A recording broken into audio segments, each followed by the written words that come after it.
ఈ వాక్య భాగాన్ని ముందుకు తీసుకెళ్ళిపోవాలి. చదవండి ఒకసారి. ఇందువలన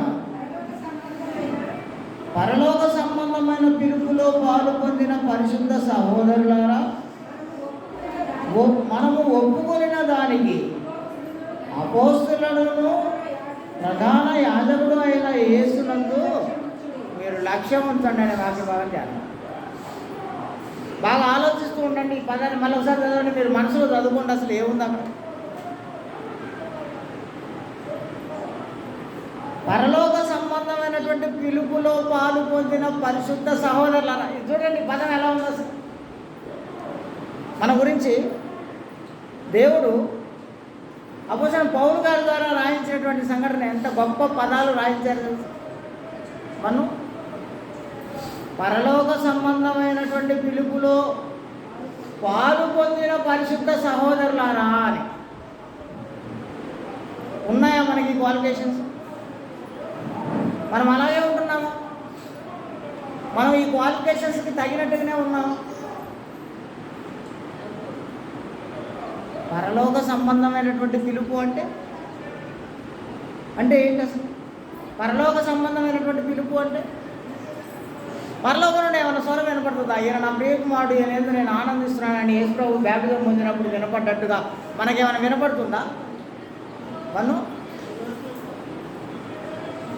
సౌలా సౌలా నువ్వు నన్ను ఎందుకయ్యా హింసిస్తున్నావు అని వినపడినట్టుగా స్వరం ఏమైనా మన కోసం వినపడిందా?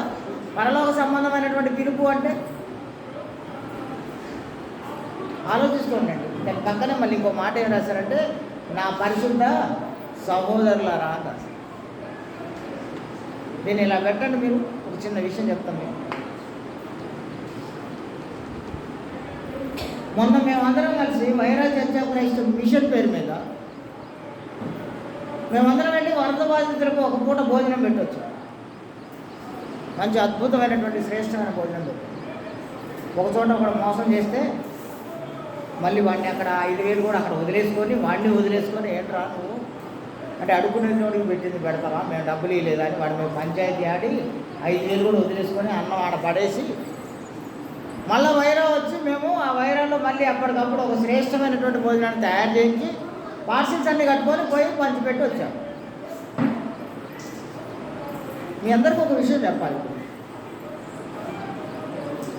మేము అలా పంచుకుంటూ వెళ్తున్నప్పుడు దావీ సార్ ఉన్నాడు, ఇప్పుడు జిమ్మన్న ఉన్నాడు, ఇప్పుడు ఈ ఇద్దరు మనుషులు ఉన్నారు ఇక్కడ ఆ రోజు ఆ కార్యక్రమంలో పార్టిసిపేట్ చేసినటువంటి వాళ్ళు. అది కొంత మిడిల్ క్లాస్ కాలనీలో పోయాం మేము. ఎందుకంటే వాళ్ళకి అందట్లేదండి, ఏది వచ్చినా వాళ్ళకి అందట్లేదు. అంత కింద వచ్చి బండి పెట్టుకోగానే చుట్టూ మూగి దాంట్లో ఉన్నాయండి బలం ఉన్నాడు తీసేసుకొని పోవడం వల్ల పైదాకా అందలేదంటే అక్కడ ఉన్నటువంటి యూత్ పిల్లలు ఇచ్చినటువంటి సజెషన్ తీసుకొని మేము పోయాం పైకి. ఇంటింటికి తిరిగి ఇచ్చాము, ప్రతి ఇంటికి తిరిగి ఇచ్చాం. అప్పుడు ఏమైందంటే అదంతా మిడిల్ క్లాస్ ఫ్యామిలీస్ కాబట్టి ఏ ఫంక్షన్ అయినా ఘనంగా జరిపించుకునేవాళ్ళు, ఎవరికైనా ₹1 అవసరం ఉందంటే ఇచ్చేవాళ్ళు. ఇలాంటి కొంత మధ్యతరగతి పీపుల్ కనుక మేము వెళ్ళి భోజనం ఇస్తుంటే వద్దులేండి ఇంట్లో ఉంది తీసుకోవడానికి మనసు రాదు.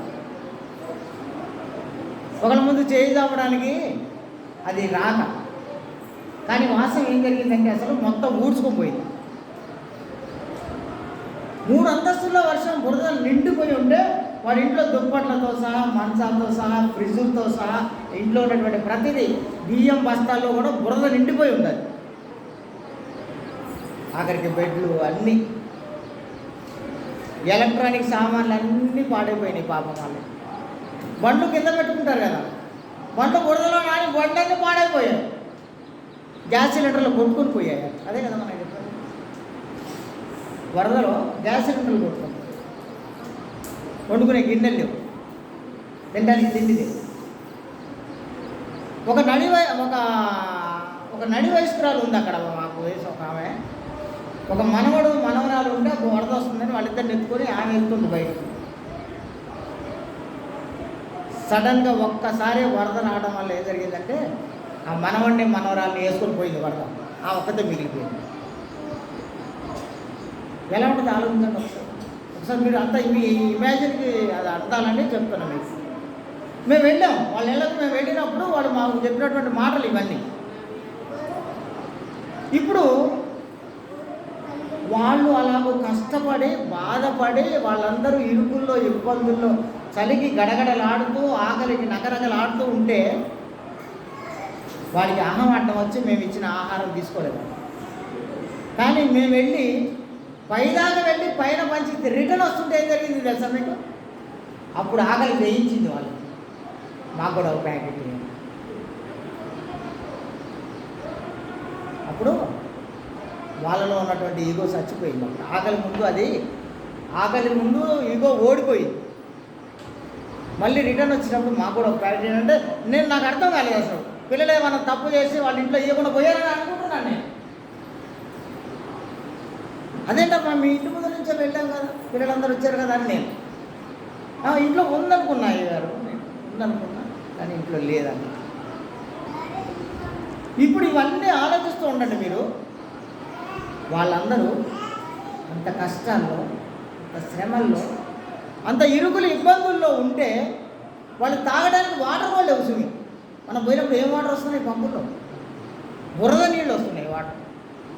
అవి తాగలేరు వాళ్ళు, తాగితే సస్తారు కూడా వాళ్ళు. మళ్ళీ అవి గవర్నమెంట్ వదిలినటువంటి ట్యాప్లో వచ్చే వాటర్, మళ్ళీ మామూలు వాటర్ కాదు. అంత సంక్లిష్టమైన పరిస్థితిలో ఉంటే మనం ఏం చేస్తున్నామో తెలుసు, హ్యాపీగా ఇళ్ళల్లో మంచిగా వండుకొని తిని ముసురు పెట్టగానే పకోడీలు చేసుకొని, ముసురు పెట్టగానే ఇంట్లో చపాతీలు చేసుకొని, మంచిగా చికెన్ తెచ్చుకొని వండుకొని తిని దుప్పట్లు కప్పుకొని హ్యాపీగా మనకేం కష్టం లేదు. నాలాంటి అయితే ఇంకా ఇన్వర్టర్ పెట్టుకొని వాడు కనీసం నొప్పి కూడా తగలకుండా లైట్లు వేసుకొని ఫ్యాన్లు వేసుకొని ఏసీ వేసుకొని పడుకుంటాడు నా. ఇప్పుడు వాడికి అంత కష్టం వచ్చినప్పుడు నువ్వు హ్యాపీగా పడుకుంటున్నావంటే నువ్వు క్రైస్తవుడివేనా? ఈ ప్రశ్న వేసుకోండి, మనసులో వేసుకోండి. మీరు క్రైస్తవులేనా? సరే, అయ్యగారు సంగతి తర్వాత పెడదాం. బోధకుడు, సువార్థికుడు, ఈ గ్రేడ్ని తర్వాత ఆలోచిద్దాం. ముందు మన గురించి ప్రత్యేకంగా నేనే ఉంటే వ్యక్తిగతంగా నేను క్రైస్తవుడనేనా? అలాంటి వాళ్ళందరూ అంత ఇబ్బందుల్లో ఇరుకుల్లో ఉంటే నేను వెళ్ళి హ్యాపీగా ఎంజాయ్ చేస్తూ టీవీ పెట్టుకొని టీవీలో వార్తలు చూసుకుంటూ అరే రే రే రే వాడు కొట్టకపోతుండ్రా అని అనుకుంటూ హ్యాపీగా నా టీవీ ముందు కూర్చొని అన్నం తినుకుంటా అంటే హ్యాపీ పడుకుంటే నేను క్రైస్తవుడనేనా? సుధాకర్ సార్ అప్పుడప్పుడు జియోగ్రఫీ ఛానల్ అని ఒక ఛానల్ ఉంటుంది. దానిలో ఒక చిరుతపులి ఒక జింకని వేటాడుతుంటుంది. జింక ప్రాణభయంతో ఉరుకుతుంటుంది. వెనక చిరుతపులి పరిగెత్తుతుంటుంది దాన్ని పట్టుకోవాలని. మా బంధువులు అంటాడు టీవీ ముందు కూర్చొని ఏమనుకుంటాడు కదా సార్, అప్పప్ప ఇది తప్పించుకుంటా బాబు. అది వచ్చి పట్టుకోగానే చట్ జింక సరిగా వరలేకపోయింది అనుకొని వెళ్ళిపోతాడు. అప్పటి వరకు అనుకోవటమే తప్ప దాని తర్వాత చేయగలిగేది మనం. మరి ఇది క్రైస్తవ జీవితమా? ఆలోచించండి. మళ్ళీ ఒకసారి వెనక్కి వెళ్ళి నేను ఆలోచిస్తున్నాను. పరలోక సంబంధమైనటువంటి పిలుపునకు పాలు పొందిన పరిశుద్ధ సహోదరులారా అని మనకు పేరు పెడితే మనం అలాగే ఉండొచ్చా? మనం అలాగే జీవించవచ్చా? మనం అలాగే బ్రతకొచ్చా? అసలు భూమి మీద ఎలా గుళ్ళు బ్రతకొచ్చా మనం హ్యాపీగా ఇళ్ళలో? మొన్న మేము అందరం కలిసి ఇంత పెద్ద ప్రోగ్రాం చేస్తున్నాం. ఈ ప్రోగ్రాం చేసేటప్పుడు ఎన్ని అవాంతరాలు, ఎన్ని కష్టాలు. వాడు మోసం చేయటం, వీడు మోసం చేయటం. మేము అందరం కలిసి ఆఖరికి సౌలో ఉండి అన్నం తిన్నాం. మేము అందరం కలిసి 10 మంది ఉన్నాం మేము అక్కడ. మా అందరికీ డాక్టర్ గారు అన్నం వండి పెట్టండి. మేము హోటల్ నుంచి కూరగాయలు తెచ్చుకొని అయినాల శ్రీని ఇంట్లో అన్నం వండుకొని తిని అక్కడి నుంచి మేము తీసుకుపోయి పంచిపెట్టి వచ్చాం. సాయంత్రం వచ్చేసరికి ఎంత లేట్ అయింది తెలుసాం. కానీ మేము అనుకున్న లక్ష్యాన్ని మాత్రం వదిలిపెట్టలేదు. ఏదైతే ఆహారం ఎక్కడికి అందాలో అక్కడికి తీసుకెళ్ళి అక్కడ అందించాము అంతే. రోడ్డు మీద వచ్చి అట్లా ఇది నేను నిన్న టీవీలో చూస్తున్నా, పైనుంచి హెలికాప్టర్లో విసిరేస్తున్నారు వాటర్ బాటిల్స్ను భోజనం. కింద ఒక పెద్ద గుంపు ఉంది. మేము అలా చేయలేదు. మేము వెళ్ళి ఇంటికి వెళ్ళి ఇంట్లో ఎంతమంది ఉన్నారో లెక్క పెట్టి ఇద్దరు ముగ్గురు అలాగ లెక్కలు పెట్టి వాళ్ళకి తగినంత ఆహారం ఇచ్చి వచ్చినాము. మరి ఇప్పుడు అపోస్తలుడైన పౌలు రాసినటువంటి మాటను ఆలోచిస్తున్నప్పుడు పరలోక సంబంధమైనటువంటి పిలుపులో పాలు పొందిన పరిశుద్ధ సహోదరులారా దీని గురించి ఒకసారి మత్తయి సువార్త 25వ అధ్యాయంలో వెళ్ళి మనం ఆలోచించవచ్చు. దీని మీద ఏం ఆలోచించవచ్చు? నా తండ్రి చేత ఆశీర్వదింపబడిన వారా అని ఒక గ్రూప్ ఉంది, నా తండ్రి చేత శపించబడిన వారా అని ఇంకో గ్రూప్ ఉంది. ఈ రెండు గ్రూపులు ఉంటే ఈ రెండు గ్రూపులకి యేసు ప్రభు చెప్పినటువంటి విషయం ఏంటంటే, నేను ఆకలి కొని ఉన్నాను, నువ్వు నాకు అన్నం పెట్టావన్నాను. సుధాకర్ సార్, నేను ఆకలి కొని ఉంటే నువ్వు నాకు అన్నం పెట్టావని యేసు ప్రభు చెప్తున్నారు. అక్కడ ఎదురుకున్న వాళ్ళతో వాళ్ళు ఆశ్చర్యపోయి వాళ్ళేం అడుగుతున్నారు, నువ్వెప్పుడు వచ్చావయ్యా, నువ్వెప్పుడు ఆకలి కొన్నావు, నీకు ఎప్పుడు అన్నం పెట్టాను నేను అని. అప్పుడు యేసు ప్రభు ఏం చెప్తున్నా అంటే, ఈ నా సహోదరుల్లో ఒకడికి పెట్టి ఒకటి నాకు పెట్టినట్టే అన్నారు. అంటే ఒకడు ఆకలి కొని ఉంటే వాడికి అన్నం పెడితే అది మన ప్రభువు రక్షకుడైనటువంటి యేసుక్రీస్తుకు పెట్టినట్టే, ఆయనను పంపినటువంటి తండ్రి అయిన దేవుడికి కూడా ఆహారాన్ని పెట్టినట్టే మనం. ఇప్పుడు చెప్పండి, మనకి మన భోజనాన్ని నేను తీసుకెళ్ళి పెట్టాలా దేవుడికి? చాలామందికి ఈ విచక్షణ లేదు సుమి. వాడేదో వరద బాధితుడు కనుక ఆకలితో ఉంటాడు కనుక ఏది పడితే అది పెట్టొచ్చు అని అనుకుంటున్నారు అందరూ. కాలంలో పడేస్తున్నారట తినలేక. ఎవరు పెట్టమంటే నిన్ను అలాంటిది ఆ భోజనం తీసుకుపోయే వారికి? అంటే నువ్వు నీ పబ్లిసిటీ కోసం, నువ్వేదో చేస్తున్నావు అనిపించుకోవడం కోసం ఏది పడితే అది తీసుకుపోయి ఇస్తున్నావు నువ్వు. కానీ మనం ఏం చేసామంటే, 5,000 పోతే పోయింది, వాడు మోసం చేసిండు, వాడి సంగతి తర్వాత చూసుకుందామని వాడు కట్టిన 175 పొట్లాలు కూడా ఆడ పడేసి మేము మళ్ళీ వచ్చి వైరాలో కొత్తగా తయారు చేసుకొని పెట్టుకొని తీసుకొని పోయాం. ఇంత శ్రేష్టమైనటువంటి భోజనం తీసుకుంటాం. ఎందుకో తెలుసా మీకు? കാരണം మేము ఎందుకు అంత శ్రేష్టమైన భోజనం పెట్టామో తెలుసా? రేపు పొద్దున నేను ఆకలి కొని ఉంటే నువ్వు నాకు అన్నం పెట్టలేదని యేసు ప్రభు నన్ను అడగకూడదని. నేను పెట్టిన ఆహారం ఆయనకే అని, ఆయన పంపినటువంటి తండ్రికి మేము ఆహారం పెడుతున్నాం కాబట్టి దేవుడికి ఆహారం పెట్టాల్సి వస్తే ఎలాంటి ఆహారం పెట్టాలి, ఎలాంటి భోజనం పెట్టాలి మనం? అందుకే శ్రేష్టమైనటువంటి సంగతులు ఆలోచిస్తాను. ఎందుకు? పరలోక సంబంధమైనటువంటి పిలుపులో పాలు పొందిన పరిశుద్ధ సహోదరులు మనం కనుక. ఇప్పుడు ఒకసారి నేను వెళ్ళి ఆలోచిస్తాను, నేను మీ అందరి మధ్యలో ఇంకొక విషయాన్ని ఆలోచిస్తాను. నేను ఎఫెసీ పత్రిక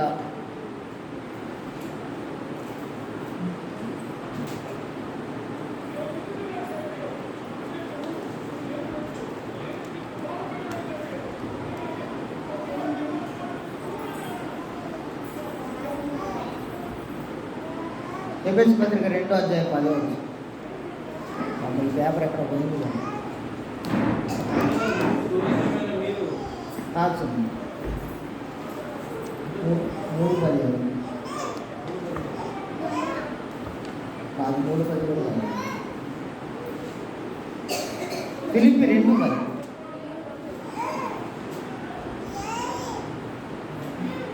జిమ్మన్న ఒకసారి రావా? జిమ్మన్న ప్లీజ్ ఒకసారి నా పాజులో పెట్టదు. 3వ వచనం.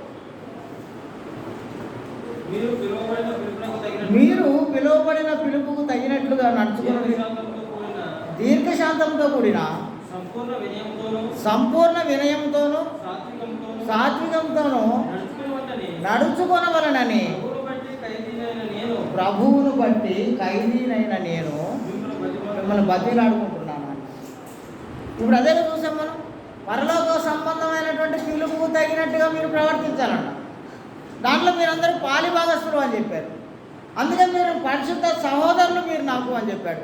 ఇలా చెప్పినటువంటి ఆయన ఏం చెప్తున్నారంటే, ఇప్పుడు మీరు పిలువబడిన పిలుపునకు తగినట్లుగా నడవాలంట.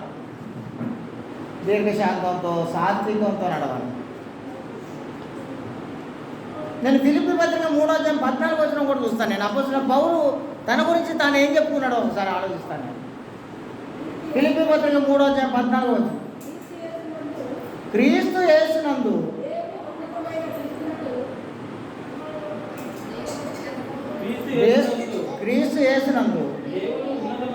దేవుని ఉన్నతమైన పిలుపునకు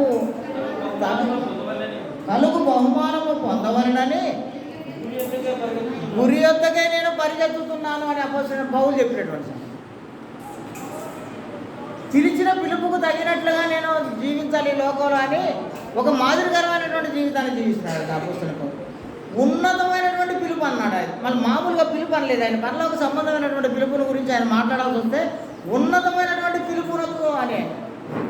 దానికోసం ఆయన ఏం చేస్తున్నాడట, ఎక్కడ పడితే అక్కడ పరుగులు తీయట్లేదు. ఒక లక్ష్యాన్ని పెట్టుకొని, ఒక గురి పెట్టుకొని ఆ గురి వద్దకే పరిగెత్తుతున్నాడు. దీని గురించే మనం ఒక పాటలు పాడుతుంటాం. అది దీంట్లో కూడా పెట్టినట్టున్నాను నేను. దినమెల్లనే పాడినా కీర్తించిన నీ రుణము నే తీర్చగలను. ఉన్నతమైనటువంటి పిలుపు నాకు కలిగే బహుమానం కోసం నేను పరిగెత్తుతున్నాను. నేను మీ అందరికీ ఇదే విషయం మళ్ళీ ఒకసారి ఎన్నికండి. మనం హెబ్రీ పత్రిక 3వ మొదటి వచనాన్ని మళ్ళీ ఒకసారి ఆలోచిస్తే, పరలోక సంబంధమైనటువంటి పిలుపులో పాలు పొందిన వారైనా నా పరిశుద్ధ సహోదరులారా అనే పదాన్ని, ఆ మాటలను ఆలోచించాను. ఇప్పుడు నేను ఒక విషయాన్ని మీకు జ్ఞాపకం చేస్తే, ఇప్పుడు ఈ వరదల గురించి ఇందాక నేను ఆలోచించినప్పుడు ఒక చిన్న విషయం చెప్తాను. నేను ఇవాళ పొద్దున్నే 4 గంటలకు ఆమె లేపినాను. యాక్చువల్గా నేను 4 గంటలకు లేవాలి, వాళ్ళు లేవాల్సిన అవసరమే ఉండదు. ఎందుకంటే వైరాలో నేను ప్రేయర్ అక్కడ 6 గంటలకు పెట్టాలి కాబట్టి నేను 4 గంటలకు లేవాలి. వాళ్ళు చిన్నగా లేచి వాళ్ళు తయారైగో ఇట్లా ప్రార్థన అయిపోయినాకైనా వస్తారు వాళ్ళు. నాకు ఇవన్నీ తప్పవు కదా. నేను 4 గంటలకు లేవాలి. నేను 4 గంటలకు లేవగానే ఆమె లేపి ఏం చెప్పినంటే, అమ్మ రాత్రి అంతా నిద్రే పట్టలేదు అని. ఎందుకు అన్నదా? ఏమో నాకు కూడా తెలియదు అన్న. ఈ మెడలన్నీ గుంజుతున్నాయి బాగా. ఈ గుండెల మీద ఏదో బరువు పెట్టినట్టు, తలంతా దిమ్ముగా ఉన్నట్టు ఉన్నది. రాత్రి అంతా నిద్ర లేకపోవడం. ఎందుకు నిద్ర పట్టలేదు తెలుసా? ఊరికే అట్లా కన్నుమలికి అట్లా నిద్ర రాయని ఒక కళ వచ్చింది నాకు. మా ఇల్లు కొట్టుకుపోతున్నట్టు, మేమందరం కొట్టుకుపోతున్నాం. నేను చాలా ఆలోచిస్తున్నాను. నేను ఇప్పుడు మొన్న మేము పెట్టినప్పుడు, భోజనం పెట్టినప్పుడు వాడు కళ్ళల్లో దాన్ని ఏమనొచ్చు మనం, కళ్ళల్లో ఆనందం, దొరక ఆహారం దొరికి, శ్రేష్టమైన ఆహారం దొరికినటువంటి ఆ ఆనందాన్ని చూసినాక ఖచ్చితంగా మనం ఆ రోజు ఒక మాట చెప్పాం వాళ్ళకు. ఏం చెప్పాం? మళ్ళీ ఒకసారి ఖచ్చితంగా వస్తాం, వచ్చినప్పుడు ఈసారి మీకు సరుకులు ఇస్తామని చెప్పాను. అవును కదా. 3 రోజుల నుంచి ఆలోచిస్తున్నాను ఏం చేయాలి. సరుకులు అంటే అదేం మాటలేం కాదు. మేము ఒక మెనూ తయారు చేసి, ఒక లిస్టు తయారు చేసాం. చేస్తే అది 630 రూపాయలు ఒక ప్యాకింగ్. దాంట్లో బియ్యం, కూర, మన బియ్యము, పప్పు, ఉప్పు, నూనె ఇవన్నీ కలిసి పెడితే ఒక ప్యాకెట్ వచ్చేసి 630 రూపాయలు లెక్క తీసాం మేము. మరి ఇప్పుడు కనీసం ఒక 200 మందికైనా మేము ఇవ్వాలనుకుంటున్నాం. దాన్ని ఎంత కావాలి డబ్బు? ఇది ఆలోచించండి, ఎంత కావాలి డబ్బులు? ఇదేదో దుప్పట్లు పంచినట్టు ఇంటికి ఒక 100 వసూలు చేసి తీసుకుపోయి దుప్పట్లు పంచినట్టు కాదు ఇది. ఒక్కొక్క కవరు 630 రూపాయల కవర్. అది 200 మందికి పంచి పెట్టాలంటే ఎంత కావాలో తెలుసా? 1,26,000 రూపాయలు కావాలి. ఎవరిస్తారు? పోనీ మనం తక్కువలో తక్కువ ఒక 100 ఫ్యామిలీలు రీచ్ అయినా చాలని అనుకుంటే దాని ఖరీదు 63,000 రూపాయలు. ఇదేం తక్కువ బడ్జెట్ ఏం కాదు. ఫస్ట్ సారి అంటే ఇదంతా నేను ఆహార పంపిణీ విషయం వచ్చేసరికల్లా నేను మాతో పనిచేసే సీన్ సార్ని, సీన్ అన్నని, అయినాలు శ్రీనివాసరావు అన్న, సౌల్ని, వీళ్ళందరినీ లైన్ చేయడం వల్ల ఏమైందంటే మేము 5గురం కలిసి తలా 3,000 వేసుకుంటే 15,000 భోజనానికి వచ్చినాయి. దావి సార్ లాంటి వాళ్ళు అందరూ బిస్కెట్ ప్యాకెట్లు తెచ్చారు. ఇంకొక బ్రదర్ వచ్చి జిమ్ అన్నాను, సూర్య, వాళ్ళిద్దరు ఉన్నారు. వాళ్ళు ఒక బ్యాచ్మేట్స్. వాళ్ళిద్దరు కలిసి వాటర్ బాటిల్స్ కొన్నారు. మేము పోయి హ్యాపీగా పంచిపెట్టి వచ్చాము. ఇప్పుడు మేము అందరం తలా కొంచెం వేసుకోవడం వల్ల అది అయింది. కానీ ఇది మళ్ళీ వెళ్ళి వాళ్ళ మీదనే పెట్టాలని వాళ్ళ నెత్తిమే పెట్టి నేను అప్పుడు మనసులో అనుకుంటున్నాను ఏంటంటే, ఇప్పుడు నేను ఒక మాట చెప్తే నాతో పనిచేసే పిల్లలందరూ కలిసి ఇంత పెద్ద కార్యాన్ని, మళ్ళీ నేను ఆ వీడియో చూస్తుంటే దావి సార్ ఏముందో తెలుసు ఆ వీడియోలో, ఎవరికి ఏం చెప్పక్కర్లే, ఎవరి పని వాళ్ళు అంకిత భావంతో చేస్తున్నారు. వాళ్ళు అవి పంచిపెట్టే విషయంలో కానీ, ఆయన మోసం పోయే విషయంలో కానీ, ఇల్లు తిరిగి వాళ్ళందరితో మాట్లాడి ఇచ్చే విషయంలో కానీ ఎవరు వెనక డైరెక్టర్ లేరు వాళ్ళకు. ఇది నా పని, నేను చెయ్యాలి, నా దేవుని పని, నా దేవుని పిల్లలకి అందియాలని పిల్లలందరూ ఒకటే చేస్తున్నారు. నేను వీడియోని పెట్టినా, మీరు చూడలే కానీ ఎట్లయినా పెట్టినా అయినా సరే ఏదో ఒకరోజు చూడకపోతారా అని. పిల్లలంతా అంకిత భావంతో పనిచేస్తే ఇప్పుడు వాళ్ళందరికీ నేను టీం లీడర్ కదా, వాళ్ళందరికీ డైరెక్టర్ అని పేరు మోసిన కదా, వాళ్ళందరినీ నడిపించే నాయకుడు అని పేరు మోసిన కదా. మరి ఇప్పుడు నేను ఈ 1,20,000 రూపాయల బడ్జెట్తో నేను ఈ పని చేయగలనా అని ఆలోచిస్తున్నాను నేను. అందుకే రాత్రి అంతా నిద్రే పడుతున్నాను. అయినా సరే అనుకున్నాం కనుక 200 మందికి చేయలేకపోయినా కనీసం 150 మందికి ఖచ్చితంగా చేస్తాం. ఇది 2 రోజుల్లో. ఇదిరే సార్, ఖచ్చితంగా చేస్తాం 2 రోజుల్లో.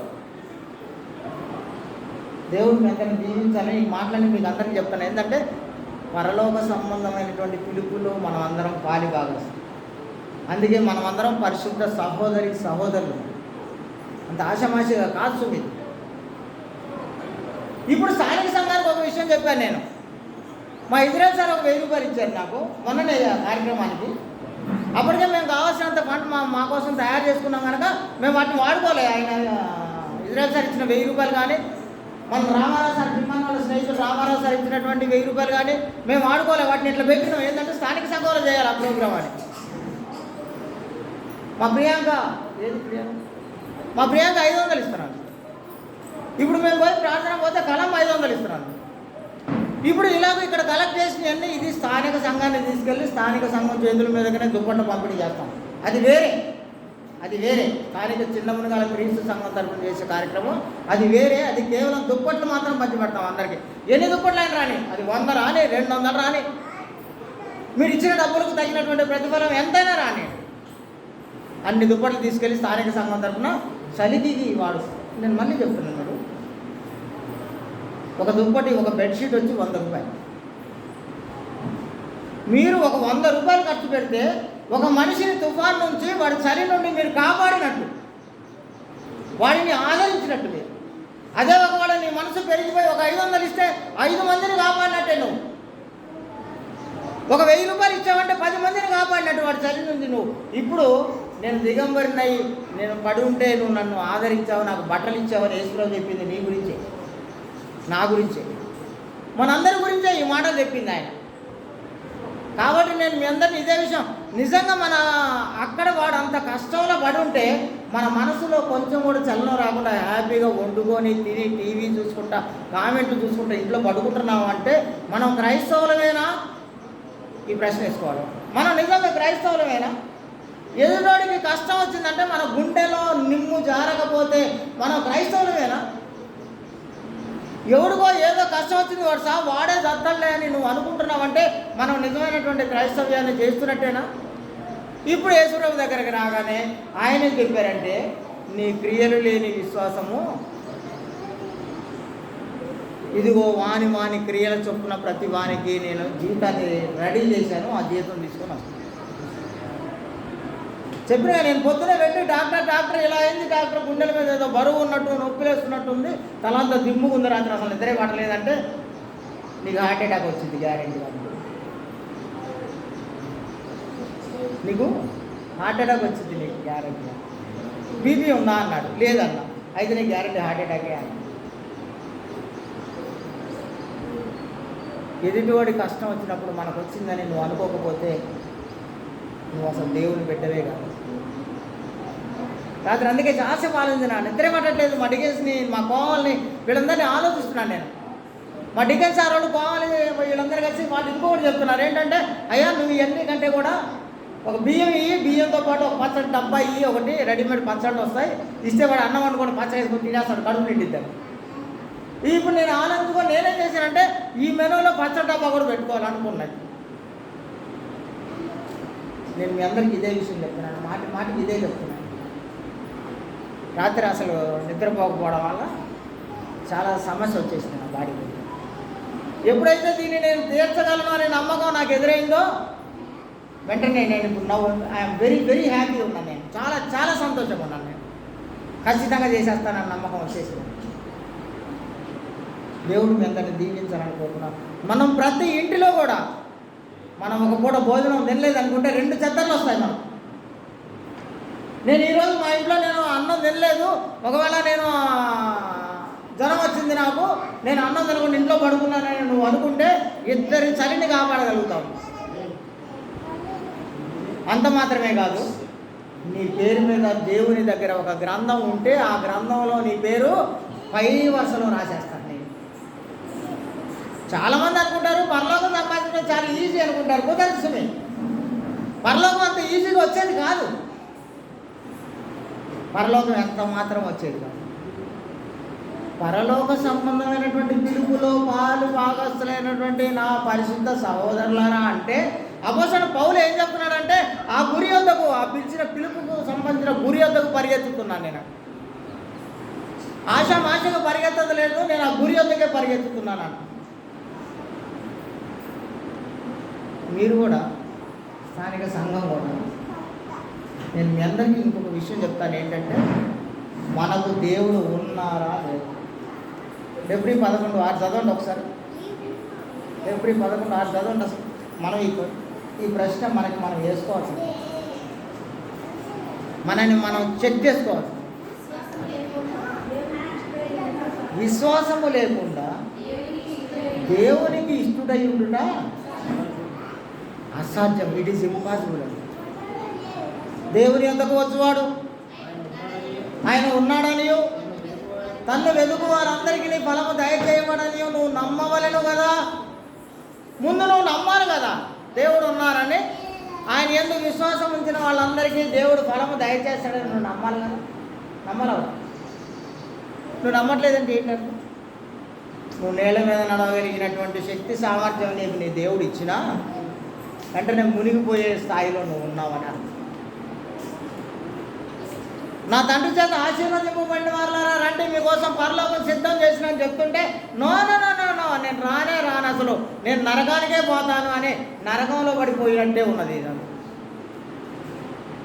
నేను మళ్ళీ చెప్తున్నాను, మనం ఎవరిని తప్పుపడడానికి లేవు. ఎదుటివాడికి సహాయం పడటమే, ఎదుటివాడికి ఇవ్వడమే క్రైస్తవం. ఇదిలేదు సార్, ఎదుటివాడికి ఇవ్వడమే క్రైస్తవం. నీ పొరుగువాడు ఆకలికొని ఉంటే వాడికి అన్నం పెట్టండి, వాడి కష్టంలో ఉంటే పరామర్శించండి, వాడు హాస్పిటల్లో ఉంటే వెళ్ళి సందర్శించండి, వాడు దిగంబరై ఉంటే వాడికి బట్టలు ఇవ్వండి, వాడు చలిగాసుకుంటాడు. అప్పుడు నీవు దేవుని బిడ్డగా అవుతావు. ఇప్పుడు ఏమైందంటే, తండ్రి అయిన దేవుడు మన ఎడలో తన ప్రేమను వెల్లడి చేస్తున్నారు. ఎలా వెల్లడి చేస్తున్నారు తెలుసా? దేవుడు ఆయన తన ప్రేమను మన మీద వెల్లడి చేస్తున్నారు. ఎలా? తన ఒక్కగానొక్క కుమారుడు, తన అద్వితీయ కుమారుడు అయినటువంటి యేసుక్రీస్తుని మీకోసం సిలువలో చంపేశారు. ఇందులో ప్రేమ. ఇజ్రాయేల్ సార్, తన ఒక్కగానొక్క కుమారుని ఇచ్చేశారు మన కోసం. ఆయనే కనుక ఇక్కడికి రాకపోతే, ఆయనే కనుక ఆయన సిలువలో మరణించకపోతే, ఆయనే రక్తం చిందించకపోతే, ప్రాణ త్యాగం చేయకపోతే నువ్వెవడు అసలు? నేనెవడు? ఈ భూమి మీద ఉన్నటువంటి ప్రజల గతే ఇంకా అసలు. తన ఒక్కగానొక్క కుమారుడు, తనకి ఇష్టమైనటువంటి కుమారుడు, తనకు అద్భుత కుమారుడు అయినటువంటి యేసుక్రీస్తుని దేవుడి లోకానికి ఇచ్చేశారు. అందులో ప్రేమ. వచ్చినటువంటి ఆయన, ఈ లోకానికి వచ్చినటువంటి ఆయన మన కోసం తన ప్రాణాన్ని, దాన్ని మించింది ఏమైనా ఉందా? తన ఒక్కగానొక్క కుమారుని ఇచ్చినటువంటి దేవుని ప్రేమ, మనందరి కోసం ప్రాణం ఇచ్చినటువంటి యేసుక్రీస్తు ప్రేమ ముందు నీ ప్రేమ ఎంత? ఎదుటివాడికి కష్టం వస్తే ఇంట్లో పడుకుంటాం. ఎదుటివాడి కష్టాల్లో ఉంటే వాడికి అంతే కావాలని అనుకుంటాం మనం. ఎదుటివాడికి కష్టం వస్తే నాకు ఇంకా చాలా పని ఉంది అనుకుంటాం మనం. ఎదుటివాడి కష్టంలో కొట్టు మిట్టాడుతుంటే నా దగ్గర డబ్బులు ఇవ్వరు. నేను ఎవరిని తప్పుపడనుకున్నాను, ఎవరిని తప్పుపడ్డాను. దావీదు సార్ని నేను అసలు అద్భుతంగా డైవర్ట్ చేసిన. ఆ రోజు నేను ఫోన్ చేసి మీరు రావాలి తప్పకుండా అన్నా. వస్తా సార్ అన్నాడు. గుట్టిగా రాకూడదు సార్, వచ్చిన వాళ్ళందరూ ఏదో ఒకటి తీసుకొని రావాలి, ఇక్కడ 1000 రూపాయలు వేసుకోవాలి, నువ్వు అట్లయితే రావాలని అంటే, మరి సాయంత్రం తెల్లరికి నేను ఫోన్ చేస్తుంటే లేదు అయ్య గారు నా దగ్గర డబ్బులు లేవు అయ్య గారు అని. వెంటనే ఏం చెప్పానో అది ఆయనకు తెలుసు, ఇప్పుడు మీ అందరికీ తెలిసింది. ఇప్పుడు నీకోసం ఏమైనా అడుగుకుంటున్నావా? నీ ఇంట్లో ఏమైనా తిండికి గతి లేక నువ్వు ఏమైనా వాడి దగ్గర పోయి చేయి చాపుతున్నావా? టెక్నికల్గా ఆలోచించు నువ్వు అన్న. నీకు ఎంతమంది స్నేహితులు ఉంటారు, నీ దగ్గర నుంచి సహాయం పొందినటువంటి వాళ్ళు ఎంతమంది ఉంటారు? వాడిని అడుగు. వాడి కష్టంలో ఉండు, వాడి దగ్గర పోతున్నా నేను, నీ వంతు సహాయం వేయమని అడుగు. వాడు బాగా డబ్బులు ఉన్నాడు, బలిసినోడు ఉంటాడు, వాడి దగ్గర నుంచి కలెక్ట్ చేయండి. మీరు పోయి వాడికి అందిద్దాం, మనం పోయి మధ్యలో మీడియేటర్లు కూడా. అంతేనా? దెబ్బకు మళ్ళీ మాతో వచ్చేసాడు దావీదు సార్. కొంచెం బిస్కెట్ ప్యాకెట్లు కట్టలు కొనుక్కొని వచ్చాడు. ఆయన రావడమే కాదు, బస్తాలు మోస్తున్నారు భుజాల మీద పిల్లలు. మీ అందరికీ ఇదే విషయం. నా దగ్గర లేవు, నా తినడానికే లేదు, నాకు ఇంట్లో గది లేదు, ఇవన్నీ పనికి మాటలు మాట్లాడద్దు. సహాయం చేయాలనే మనసు రావాలి ముందు నీకు. వస్తే నీకు తెలిసిన చాలామంది ఉంటారు, వాళ్ళ దగ్గర మూలుగుతుంటుంది డబ్బు. ఆ డబ్బు బయటికి గుందండి, తెచ్చి వాడికి పెట్టండి. నీ దగ్గర ఉన్న దాంట్లోంచి నీ దగ్గర 100 రూపాయలు ఉంటే ఒక 2 రూపాయలు పెట్టు వాడికి. నీ 98 నువ్వే తిను, నీ బొంద మీద వేసి కొట్టుకో. ఒక్క 2 రూపాయలు ఉన్న దేవుడికి పెట్టు, దాంట్లో తీసి. నాకే లేదనుకుంటాను.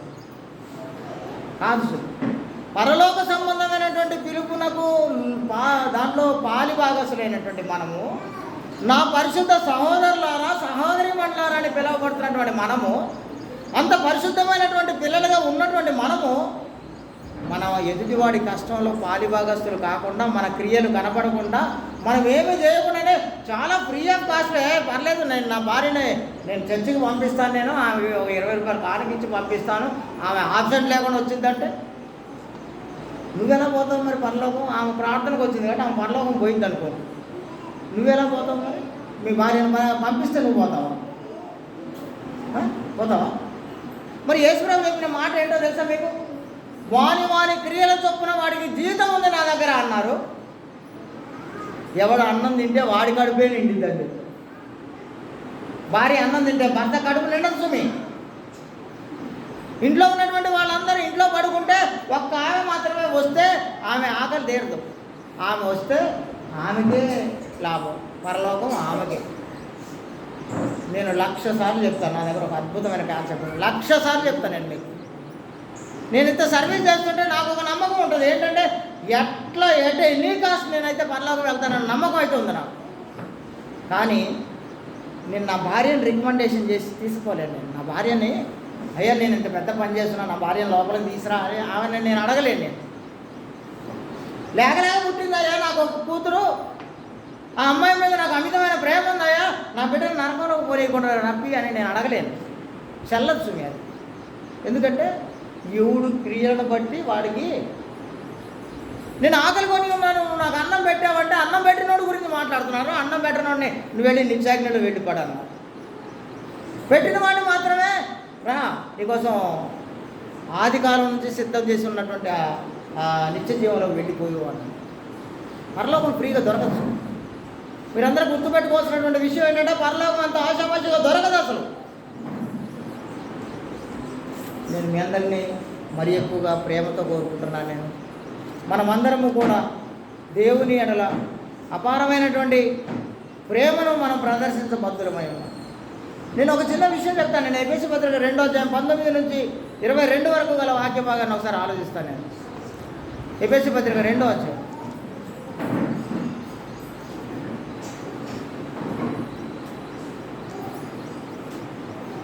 19 నుంచి 22 వరకు. కాబట్టి మీరు ఇక మీదట పరజనులను పరదేశులనై ఉండక పరిశుద్ధులతో ఏక పట్టణస్థులను దేవుని ఇంటివారై ఉన్నారు మీరు అందరూ. వాళ్ళు ఇంకొంచెం కిందికి వచ్చేస్తాను. క్రీస్తు యేసే ముఖ్యమైన మూలరాయి అయి ఉండగా అపోస్తులను ప్రవక్తలను వేసిన పునాది మీద మీరు కట్టబడి ఉన్నారు. ప్రతి కట్టడమును ఆయనలో చక్కగా అమర్చబడి ప్రభువునందు పరిశుద్ధమైన దేవాలయం ఒకటకు వృద్ధి పొందుతున్నారు. ఆయనలో మీరు కూడా ఆత్మ మూలముగా దేవునికి నివాస స్థలమై ఉండుటకు కట్టబడుతున్నారు అంటున్నారు. మనము దేవుని ఇల్లు అని చెప్తున్నారు. దేవుడు మనలో నివసిస్తారని చెప్తారు. మీ దేహములు దేవుని వలన మీకు అనుగ్రహించబడి మీలో ఉన్నటువంటి పరిశుద్ధాత్మకు ఆలయం ఉన్నది అనే సంగతి మీకు తెలియదా? ఇంత గొప్ప పరలోక సంబంధమైనటువంటి మనం పాలిభాగస్తులుగా, ఆ పిలుపులో ఉన్నతమైనటువంటి పిలుపులో పాలిభాగస్తులుగా ఉన్నటువంటి మనం ఈ లోకంలో జీవించాల్సి వస్తే, నేను అందుకే చెప్తున్నాను మీ అందరికీ చాలా గ్రేట్ థింగ్ చెప్తాను. నేను చిన్న సంఘటన నేను ఎవరికో చెప్పాను, నేను దావీ సార్కో ఎవరికో చెప్పాను. నేను రాత్రి ఇక్కడ నాలాంటి ఒక అయ్యగారు నిలబడి, అసలు వర్షాలు రావట్లేదయ్యా, మనం వర్షాలు రావాలని దేవునికి ప్రార్థన చేద్దాం రండి అని సంఘానికి అందరికీ చెప్తే అందరు కలిసి పోతున్నారు. డాడీ ఎక్కడ ఒక ప్లేస్ చూసుకొని ఆ ప్లేస్లో ఆయన నిలబడి అందరు కలిసి ప్రార్థన చేసి దేవుడికి మాకు వర్షం కావాలని అడుగుదాం. అందరూ కలిసి పొలవమని పోతున్నారట ప్రార్థన కాగానే, ప్రార్థన చేయడం కోసం. అక్కడ దేనికి? వర్షం కావాలని. కానీ మా సాత్విక సార్ లాంటి వాడు ఏం చేస్తున్నాడట, ఉరిగిపోయి ఇంటికి పోయి గొడుగు తెచ్చుకున్నాడు. అర్థమైందా? సాధ్వి సారు ఇంటికి ఉరికిపోయి గొడవ తెచ్చుకున్నాడట. మేమందరం మాత్రం ఇక్కడ అయ్యగారే కానీ పెద్ద పెద్ద సీనియర్ మోస్ట్ విశ్వాసులు కానీ అందరూ రోమ్ పెరుచుకొని పోతున్నారట. దేవుడు ప్రార్థన చేద్దాం పండి వర్షం రమ్మని అడగాలి అంటే వాళ్ళలో విశ్వాస పరిణామం ఎంత ఉంది? మా సాత్విక సార్లో ఉన్నటువంటి విశ్వాస పరిణామం ఏంటి ఆలోచించాలి మీరు ఇప్పుడు. అంటే మేము వెళ్ళి ప్రార్థన చేస్తే మా దేవుడు వర్షం ఇస్తాడు కనుక నేను రిటర్న్ వచ్చేటప్పుడు తడుస్తాను కనుక నేను తడకుండా కానీ గొడవ తెచ్చుకున్నాను ఈయన. ఇప్పుడు ఈయన విశ్వాసం గొప్పదా? అందరూ ప్రార్థన చేయడానికి పోయి అక్కడ పోయి ఏదో మొక్కుబడిగా మనం చేస్తే వింటాడా దేవుడు? మనం అందరం దుర్మార్గులు దుష్టులు, పొద్దున్న లేస్తే అన్ని అబద్ధాలు మన దగ్గర, అంత దుర్మార్గం మనం చేస్తే వింటాడా దేవుడు అనే ఆ భావంతో పోయినవాడు బలంగా ఉన్నట్ట. దేవుని యొద్దకు వచ్చేవాడు ఆయన ఉన్నాడని, తన్ను వెతుకు వారందరికీ ఫలము దయచేయవాడని ముందు నువ్వు నమ్మాలి కదా. ముందు నువ్వు నమ్మాలి కదా. నమ్మిన కాసేపట్లో నీళ్ళ మీద నడిచాడు కదా. మరి ఎందుకు నమ్మకం కోల్పోగానే నీళ్ళలో ఎందుకు మునిగిపోతున్నాడు అతను? నువ్వెందుకు మునిగిపోతున్నావు? నువ్వెందుకు మునిగిపోతున్నావు? ఆదివారపు ప్రార్థనలో వాక్యం విని ఎంతో ఉద్యమం పొందినటువంటి మనమందరము ఇంటికి చేరి అన్నం తినేసరికి ఆవిరైపోతుందే. ఏంటి దుస్థితి మనకు? రావి సార్ ఏంటి దుస్థితి? మా మాయగారు మంచి వాక్యం చెప్పిండ్రు, రొమ్మిడుచుకొని ఇక రేపటి నుంచి నేను అంతా ఇట్నే, ఇక ఇప్పటి నుంచి నేను ఇలాగే అని అనుకొని చర్చిలోంచి ఇంటికి పోగానే అన్నం తిని, ఇంటికి పోయి అన్నం తినటమే ఆలస్యం, మళ్ళా మొదటికి వచ్చింది. ఇక నీకు పరిశుద్ధ పరలోక సంబంధమైనటువంటి పిలుపులో నువ్వు పాలిభాగం నిజంగానే పొంది కూడా ఎందుకు దీన్ని ఊరికి మా వాదించారు చెప్తుండే, ఒకటికి ఆపరేషన్ చేశారట, గుండె ఆపరేషన్ చేస్తున్నారట డాక్టర్ గారు. అయితే ఆయన ఏం చేయాలంటే గుండెని తీసి పక్కన పెట్టి ఇంకొక వేరే లోపల ఏదో ఆపరేషన్ చేస్తుంటే వాడి ఇంట్లో ఉన్నటువంటి పొక్కొచ్చి గుండె తినేసింది. ఇప్పుడు దానికి ఏం పెట్టారు? పొక్కొచ్చి గుండె ఎత్తకపోయింది, తినేసింది. అప్పుడు వాడు బాగా ఆలోచించి ఆ కుక్కను చంపి ఆ గుండె తీసి పెట్టిండంట. పెడితే ఏం జరుగుతుందంట, ఇంటికి వచ్చిన కాంచి మాంసం వాసన వస్తే చాలు గుర్ర అంటున్నాడు. మాంసం ఎక్కడ ఉడుగుతున్న వాసన గుర్రని పోతున్నాడు అక్కడికి. ఎందుకు? లోపలంతా చేంజ్ అయిపోయింది. లోపల ఉన్నటువంటి మానసిక స్థితి అంతా మారిపోయింది. ఇప్పుడు మనిషిలాగా ఉన్నాడు కాస్త కుక్కలాగా మారిపోయాడు వాడు, అవయవం మారిపోవడం వల్ల. క్రీస్తు యేసులో కడగబడినటువంటి నీవు, ఆయన రక్తంలో కడగబడినటువంటి నీవు, పరిశుద్ధుడు అయినటువంటి నీవు, పరిశుద్ధ జనాంగంగా ఎంచబడుతున్నటువంటి నీవు మళ్ళీ తిరిగి లోకంలోకి వెళ్ళి గుర్రని తిరుగుతున్నావా? గుర్ర అంట అంటే మళ్ళీ పాత లైఫ్, పాత జీవితం. Thank you. దేవుడు మీ అందరినీ దీవించి ఆశీర్వదించున్నాను. మీ అందరి గురించి వందనాలు. మనం అందరికంటే ప్రత్యేకించబడినటువంటి జనాలు, యేసు రక్తంలో కడగబడినటువంటి జనాలు, పరిశుద్ధ జనాలు, ఉన్నతమైనటువంటి పిలుపునకు లోబడి పారిభాగస్తులైనటువంటి పరలోక సంబంధమైనటువంటి మనుషులం మనం. భూమికి సంబంధించినటువంటి వాళ్ళం కాదు. ఈ సంగతిని గుర్తెరగండి. చేతనైనటువంటి సహాయం కష్టంలో ఉన్న వాడికి చేయండి. అసలు ఇవ్వడమే క్రైస్తవ్యం, తీసుకోవడం క్రైస్తవ్యం కాదు. సుమేష్, ఎప్పుడూ తీసుకోవడం క్రైస్తవ్యం కాదు, ఇవ్వడమే క్రైస్తవ్యం. మన దగ్గర ఏది ఉండేది దాన్ని ఎదుటివాడికి ఇవ్వడానికి ప్రయత్నం చేయాలి మనం.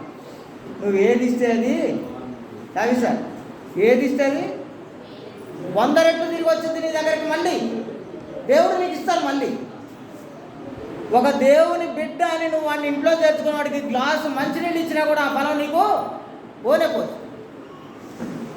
బోధకుడు అని చేర్చుకుంటే బోధకుడు ఫలం, ప్రవక్త అని చేర్చుకుంటే ప్రవక్త అనే ఫలం, దేవుని బిడ్డను చేర్చుకుంటే దేవుని బిడ్డ అనే ఫలం నీకు ఖచ్చితంగా తిరిగి వచ్చేస్తుంది. ఇది తెలియకపోవడం వల్ల మనం ఇయ్యలేకపోవడం వల్ల తిరిగి మనం పొందలేము. మనం అలా ఉండకూడదు, మనం అలా ఉండకూడదు. మనమందరం దేవునికి మనమందరం అప్పు పెట్టేవాళ్ళం. ఆఖరికి కానుకలు ఇవ్వాల్సి వచ్చినప్పుడు కూడా మలాఖీలో ఏం చెప్పారంటే, మీరు దేవునికి అప్పు ఇవ్వండి, అప్పిచ్చి శోధించండి, అప్పుడు ఏం జరిగిందట, దేవుడు ఆకాశం వాకిళ్ళు ఇప్పేశాడు. నువ్వు ఇచ్చి శోధిస్తే, నువ్వు ఇవ్వకపోతే. Thank you. రండి. మనం రేపు చేసే కార్యక్రమంలో ప్రతి ఫ్యామిలీ కూడా మీకు తోచినంత ఇవ్వండి. మీరందరూ దుప్పట్లు పంచి పెడదాం. స్థానిక చిన్న మునగాల క్రీస్తు సంఘం పేరు మీద వెళ్ళి మనమే వెళ్దాం. మీ అందరినీ రాగలిగినటువంటి ఆసక్తి ఉన్న వాళ్ళందరినీ తీసుకుపోతానండి. అవసరమైతే 2 వాహనాలు పెడతాం. అట్లాగే నాకు ఒక కారు కూడా ఉంది. ఆ కారు కాకుండానే ఎక్కువ మంది వస్తే 2 పెడదాం, ఒక్కటే తక్కువ మంది వస్తే 1 వెహికల్ పెట్టుకొని పోదాం. మీ చేతుల మీద మీరే పంచి పెట్టండి. అక్కడ ఉన్నటువంటి పరిస్థితి మీరే చూడండి ఎంత అల్లాడిపోతున్నారు వాళ్ళందరూ. నీ 100 రూపాయలు లేదా నీ 200 రూపాయలు లేదా నీ 500 రూపాయలు ఎదుటి వాడి చలిని కప్పేస్తుంది. నువ్వు పిసినాడితనంతో 100 ఇస్తే ఒకరిని కాపాడతావు చలి నుండి. ఏదో కొంచెం బ్రాడ్ మైండ్గా 200 ఇస్తే 2 కాపాడతావు, 300 ఇస్తే 3 కాపాడతావు, 500 ఇస్తే 5 మందిని కాపాడతావు, 1000 రూపాయలు ఇస్తే 10 మందిని కాపాడగలుగుతావు. నువ్వు ఎవరిని కాపాడినా ఆ ఫలం నీకు తిరిగి 100 రెట్లు నీ దగ్గరికి వచ్చేస్తుంది. Thank you. మీ అందరినీ దీవించి ఆశీర్వదించున్నాను. మీ అందరికి ప్రత్యేక వందనాలు తెలియజేస్తూ ముగిస్తున్నాను. Thank you.